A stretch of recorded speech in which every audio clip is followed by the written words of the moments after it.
Hey, this is Sophie Burrell, and you're watching the Brutally Delicious podcast.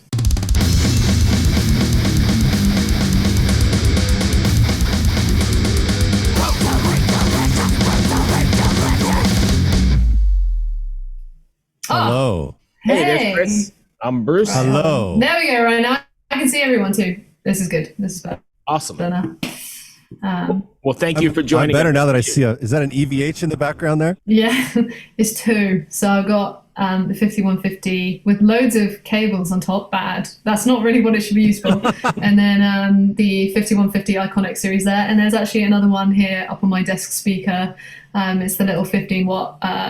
I think is it LBX? I'm not sure. It's the little lunchbox head. Oh God! It's just got three EVH amps. Yeah. What speakers are in those? In the cabs. You know what? I can't remember. I know that they're the same though. Because I was looking into spec the other day. I do not remember. It's okay. I'm always just curious, because so many guitar players right now are stuck on the V30 or the 25 watt greenbacks. So I don't know. I'm always just curious. The 250 cab speakers. Should we see? What? I need to look at like the spec. Hold on, I will find this out because I need to know now. Celestion G12H. Oh, nice. Those are great. I mean, what I dig whatever. Yeah, favorite cab. I mean, I've tried. This is funny. We barely even introduced yet. But sorry. No, we're good. But I can always talk about stuff. Guitar stuff. But tried so many other cabs in my time, and I hate how fizzy some cabs are, but this is clear. So yeah, I dig. Okay, Nice. Bruce, I'm sorry. Apologize. I'll let you introduce the show now, Bruce. Yeah, no, I apologize. We labeled this as a casual conversation with whoever we're speaking with, and really it just kind of flows and goes where it goes, and we go off on tangents. And Chris is a gear porn addict as well, so it all runs. I am a gear porn addict. I have many guitars. How many guitars do I have? 1, 2. I love it. I have a custom shop Strat, an old Ibanez GTX or DTX X series, which is a crazy good guitar. And I actually just bought this really cheap Jackson, the Dinky 7-string. Oh, really? Yeah. So I put a new bridge. I put I put a Crunch Lab in the bridge. I changed the tuners and the nut. So yeah. What are you playing right now? Many things. Yeah, many things. PRS are my favorite brand. So mainly just exclusively PRS. Occasionally my Fender Strat as well, but since PRS very kindly gave me the SE Silver Sky when it came out to do a video. I think that it basically is my Strat. I will never get rid of my Strat. We were just talking about the Foo Fighters. Oh yeah, I haven't seen it. And the Taylor Hawkins show. Oh my God. So I was telling my wife that Dave Grohl, no one hits the drums harder. Nobody. And then that 16-year-old kid gets up and he makes Dave Grohl look like a total wimp behind the drums. I was just those it was drums mad. Punished. Wow. You just don't often see energy like that. It's just incredible. Yeah, amazing. So should we get on topic here, maybe? Okay, Bruce. Let's talk about Let's do that. Yeah, let's talk about you. How did you make the transition from band member, guitarist extraordinaire growing up from, I read since you were 9, to doing this YouTube thing? And what's it like with such explosion on it? I left my last band that I was in. Essentially, at that point, my social media stuff, I'd already started investing quite a lot of time into it, and it started doing all right. And it was just time for a change. And I was at a crossroads, so it was time to decide what I wanted to do. And so I made the decision to, basically get on with social media and see where that took me a little bit. Which is a weird decision to have to make because you go from playing on stage, which is what it's really all about, to then playing alone in your room for a while. And then the pandemic hit. So this was like the middle of summer of 2019.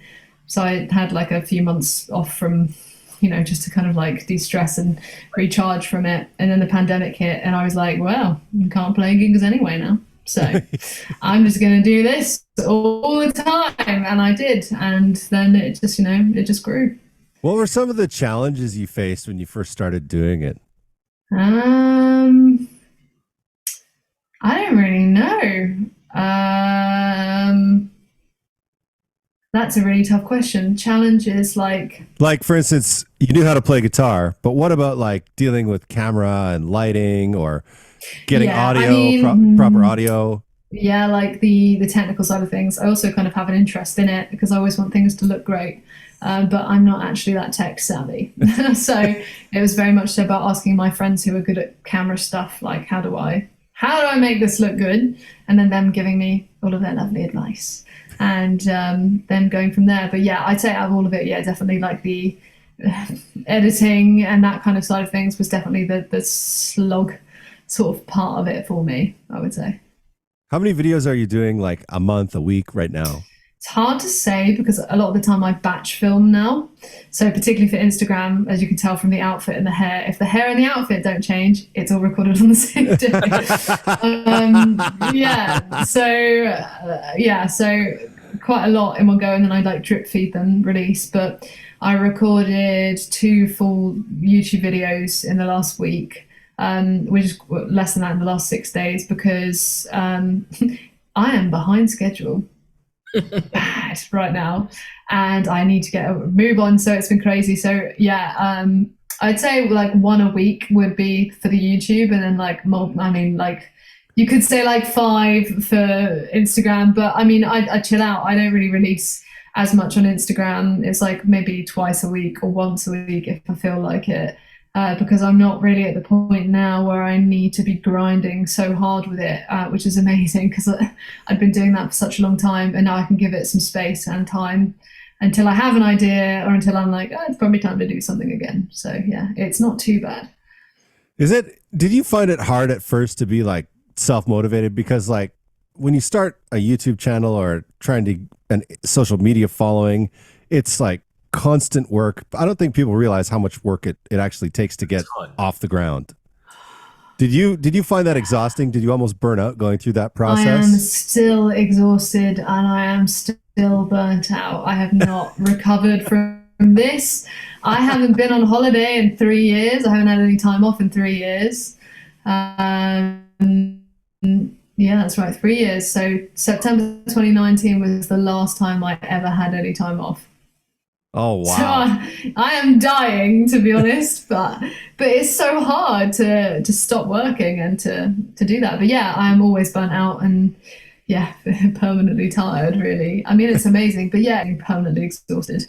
Yeah, I think most of the time when people watch a YouTube channel, they don't realize they're like, oh, here's this video of this person in real time. Yeah, it's not even that. It's like, I am completely independent. I don't have a manager. I don't have like an admin person. I don't have a label. I have no support, nothing at all. So I am my own. If we go right to the start of it, okay, so I learn everything on my own, whatever, that's fine. That's what I'm good at. That's why I'm here. And then it's time to film the video. Okay, so I need to set up my entire room, pretend to be a camera person, and I'm not, and try and get it looking good. And then be my person who hits record on all of my various cameras and on my Logic software, whatever. Do the thing, do the performing. All right, now turn everything off, and then like reset the room 5 times for all of these different angles and stuff like that. And the lighting, and then okay, great, okay, upload it all to my Mac, export and mix the audio, and then okay, time to edit the video. That takes 2 to 3 days in itself, if not 4 sometimes, depending on the video. Okay, now I've got to make a thumbnail. Okay, now I've got to make all of the tabs to go with that video too. All right, now time to upload, do my description. Okay, video is out there, and then meanwhile I'm like answering all of these emails, doing meetings, like trying to be a musician, trying to songwrite and make more content on the side. Like, people do not know. It is insane, and you have to be so on it all of the time. Yeah, I really wish I had. Because if you slip off of social media postings even for a little bit, emails, to be honest.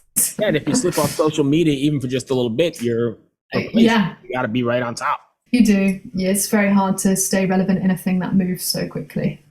What did it feel like the first time someone reached out to you for an endorsement?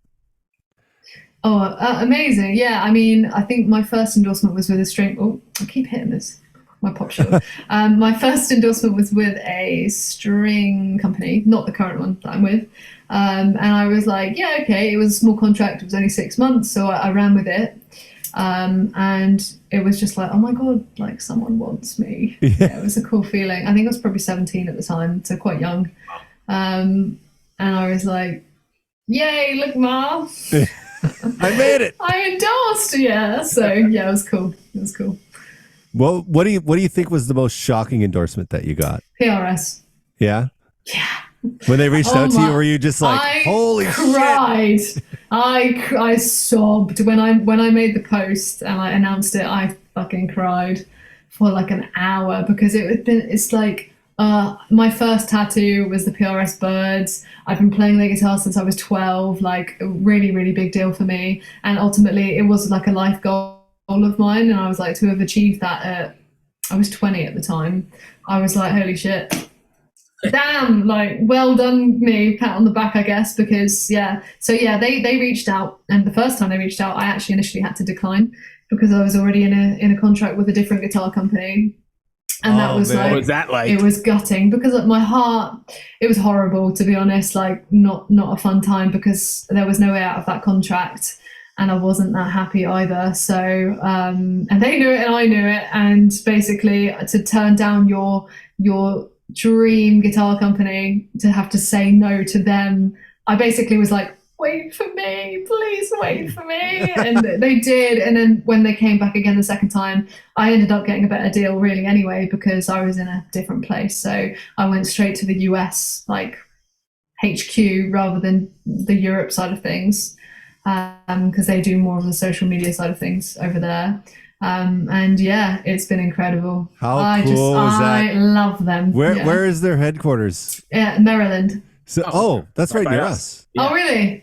Yeah. I'm just in North Virginia, just outside. Like Maryland's 11 miles from me, literally. Oh wow, really close then. Yeah. Oh, cool. But what was it like when you got? I assume you flew into Baltimore. No, I was supposed to, and then the pandemic hit. Oh, that just ruined everything, and I still haven't been. So. Oh wow. Sorry, I shouldn't swear. That damn virus. Yeah. Are you doing ruined it? I mean, no, I can't. Sorry, you crack on. No, I was gonna say, I know you're doing these, the video shorts for your YouTube page, but are you, as a musician, are you writing music? Are you constantly working on stuff, or is that side now? Yes. No, that is actually the main focus, and one of the reasons I've been quieter on social media anyway. So I made use of the pandemic time and I got writing for this new project, which is coming so soon. We plan to film our first music video like next month, and we've got our first master back. I'm headed back into the studio for 2 days next week to drop vocals on the final songs of this first batch that we're doing. So yeah, it's all moving now. I'm so excited. Nice. Where did you record it? It's local guy. We're working with a producer because like me and the rest of my band, we have a lot of this tech at home, so we don't need to go and have a huge drum day, have a huge day of guitars. Like, we've been recording guitars at home because we can we basically use like an IR load box, like for sure. Do. So are you using the Captors? Captor X. The two notes? Yeah, Sped has a different one. I don't know which one he has. He has the bigger unit. But yeah, we can essentially both record guitars at home, so that's what we've been doing. I just go there for vocals, and then we just like smash it on the production with our producer Luke, and he is a wizard, and we love him. We love working with him. So yeah, it's been such a positive experience. Does the project have a name? Because normally, like in the past, recording, it does, but I'm not telling it yet. But like everyone's going to be like, oh, it's like it's not predictable, but you just be like, oh yeah, like makes sense, I guess. So yeah, I mean, just wait, it'll happen soon. I'll announce it soon. But Yeah, the whole experience has been really pleasant. Like in the past, studio experiences have been so freaking stressful and not really that pleasant at all. But this has just been beautiful. Like the whole process has just been so nice. And Luke, our producer, lives 10 minutes away from me, so it's very nice for me to not have to travel really far and stay away from home. Yeah, it's good. Nice. I just love how far technology has come to allow people to make records in their bedroom or in their basement or wherever. Well, you'd say that. I mean, my band, we aren't near each other. Like my other guitarist, Sped, who's also like YouTuber, Sped Spedding, he lives up in like Manchester way. Our bassist is like Liverpool based, and our drummer is London based, and I'm South Coast, Southampton based. So we aren't near. We're all like spread across the country, and we obviously like meet at places for certain things. Like they came down for a week in July to do our first, batch of songs kind of thing. But we can get all my stuff at home, so we don't need to be near each other, which is amazing. Well, actually, I'd love for us to be near each other because I just love spending time with them, and they're my best friends. It doesn't affect the project that we're not near to each other. So. Are you using any like Session Wire or Listen to stream ideas to people at the same time, or are you just kind of emailing back and forth? No, yeah. So the way that we've done it, me and Sped have been the like core writers. Our bassist James, he actually only hopped on. When did we recruit him? I'd say at the back end of July. No, maybe in July, because he really wanted to come down to our studio week but couldn't make it because he had work.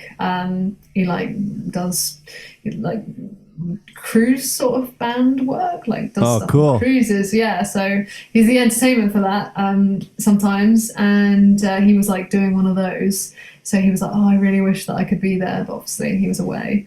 And so the way we've done it so far is like I come up with the skeletons and I take it as far as I want, and then I'm like, I'm fucking exhausted. Sped, take it from here for a bit. And then he'll change a load of shit, and then he'll make it better, and then I'll be like, I got new ideas, send it back, and then I'll do more, change more again. And we've just been going blah, blah, blah, blah, blah, until we get to the place where our demos are polished, super, super polished. And then when we're good, we take it to Luke and he takes it from there. And then I lay down proper vocals. We retrack the guitars so that they're with our actual, rather than plugins, they're with our actual amps. And we're good. Yeah. So we have our little work process, which is nice. Any I on the road? Go ahead. Yeah, definitely. 100%. Yeah. That's it. And that answers that question. Wow. Yeah. I've never been on tour before. I want to go. Yeah. Yeah. We see. We'll see how much expensive tour buses are by then. There's so many bands canceling tours right now because of that. It's crazy. I mean, I've never experienced it in the first place. I've played so many shows, but it was never weeks on tour or anything like that with my last band. So it will be interesting to say the least. I'm not very good at roughing it out anymore. I'm a really anxious person, and I do like being at home and washing my hair. I know it sounds really generic and proper first world, but I'm not very good at roughing it out anymore. And I'm I don't drink, I don't take anything, I don't smoke. I'm really straight and narrow. I like to go to the gym. I just like being healthy and kind to myself. And tour is not very kind to you. Or healthy, right? So until you get to the stage, of touring where you can stay in hotels every night and it's all groovy, I'm not sure I can do the sleeping on a floor thing anymore. Right. So I'm hoping that doesn't happen, but we'll see. When I was younger, I had a manager who said, when you go on tour, it's like you guys are living inside of each other's underwear. Just get used to it. Aww. And I was like, that's a gross way to put it. And then I went on tour and I was just like, he's right. He's right. I think you got to really like the peeps you're on tour with. We have a laugh though. I mean, we've only really met on band occasions. I've actually only met James once. So on our first photo shoot a couple of weeks ago. So it's wow. But we're already very close with each other and stuff. Everyone knew each other some way or another. So me and Sped, we met via social media a few years ago, probably about 5-6 years ago now. He sent me a random message of him like singing along to some Steel Panther in the back of a taxi, and I was like, who the fuck is this guy? And for some reason I replied. Anyway, he knew our drummer Simon, and so they knew each other, and then Sped and James worked together, like teaching music, like back in the day. So Sped really pulled us all together. Sped was like the glue in the center to be like, have you. But me and Sped, we'd always wanted to work together. We were, really good friends back when I was in my last band, but obviously too busy with that, couldn't do it. But this is our project, like it's ours now. Yeah, it's good. Nice. And you've got the backing of all the YouTubers, right? How many layers of guitars? Exactly. Sorry, yeah, Chris. Exactly. Sorry, what was your question? You both asked the question like at the same time. Bruce is a little slow. That's the problem. He's just a little slow down there. But sorry, Sophie. How many layers of guitars are you typically doing on your recordings? Quite a lot. A lot and not much. I don't know. It's tricky because so I'm fronting the project, so I'm singing too. Holy shit. Yeah. So the thing is, the stuff that I write is sometimes too hard to sing and play at the same time. So this is going to be like a really interesting time for me. It is and it's not. Like some stuff is really layered, and then other stuff is like there's like no guitar here, so or there's like one guitar here, so it really varies. But it's not shy of like epic guitar solos and stuff like that. So it's really modern, I would say, but it's not shy of our roots. Like we've got plenty of the shreds in there, so I'm hoping people will appreciate that. I love shreddies. Yeah, me too. How do you see like a lot of younger people right now are more into electronic music than say rock or guitar based music, but over the last little while I've been noticing there's a lot more young people kind of gravitating towards guitar based rock again. Do you think it's just a natural like ebb and flow of things, or what do you think's going on? Ebb and flow. Yeah, I would say ebb and flow, same with fashion. Something, when I was at college, 80s fashion was like really back in, and I think 90s is quite in as well. I don't know, I think it just moves, and everyone likes to express themselves in so many different ways and stuff that they'll just gravitate towards what they like, and then suddenly it becomes trendy again. I take everything with a pinch of salt. I don't really want to pin a genre down on what we're doing. I want to say it's modern, but then, like I said, true to our influences and stuff. But I don't think you should ever label things. Like, for example, Billie Eilish, she's like one of my favorite artists. She's, her album that blew up and all of her tracks and stuff. And then she came out with the last album. There's songs on there that were like, there was a bit rocky. And then there was something that was like bossa nova. And so I don't think you should ever, like, music cannot be put in a box. You write what you write, and that is that. Like, nice. And if someone likes it, then great, Yeah, I just saw, I got to remember the artist's name. Nita Strauss just joined them. Oh, Demi Lovato. That's Demi Lovato, right? My God, I just saw the live stuff. Yeah. I just saw that live stuff, and I was just like, when did this become metal? I was like, when did this happen? This is my point. I was like, this is great. It's funny because like you get I follow like Kerrang and Planet Rock and whatever on Facebook, and they often share articles and like Loudwire even and stuff, and the amount of people being like and getting really mad about it, like maybe the older people as well, like I love the oldies too, like, but they're very set in their ways, and they're like, this is a rock, blah, blah. And I'm like, oh, I loved it. It's like evolving, like this is part of how it goes, and they don't want to accept it, and I understand that because I too do not like change, but I think you have to learn to embrace it because some really incredible things can come of it, and this is how new genres and stuff are born. So you shouldn't try to like stamp it out or put it down, just watch it, and if you don't like it, that's fine, but just like watch the evolution and be like, interesting. You don't have to like it. No, I think it's rad. I freaking love where things are going. I think it's cool. It's really cool, and it's inspiring. It's really inspiring. Well, when Nita went over, I was just like, okay, I'll watch the video on Conan because I want to see her play. but I couldn't take my ears off of the sound of the bass. The bass tone was just like epic. I haven't seen this performance yet, so I have to check it out. The bass tone, like they dropped the whole song down a full step, it sounds like, from what they recorded it at. Yeah, and I was just like, oh, this is cool. But the bass tone was just growling in your face. Yeah, I was like, yes. Yeah. See, it's like pop can be rock too. And like you can record it on, in the studio and have it be really poppy and really production heavy and stuff. And then live could be a different story. Just like sometimes you can do stripped back, like acoustic versions of things. Like there's nothing wrong with that. It's cool. So do it. Hey, I remember back in the 80s, I'm dating myself. Everyone had stripped back to 80s stuff or acoustic stuff. Hey, we are running out of time here, Chris. God. Okay, sorry. No, I could talk guitar and music all day. So I appreciate you taking the time, Sophie. I know it was a random email I sent to you, but I've been watching the YouTube clips, and I think you kind of fit what we're doing, and we appreciate you carrying the torch. Oh, well, thank you guys. Thank you for having me too. It's been a pleasure, and it was really nice to meet you.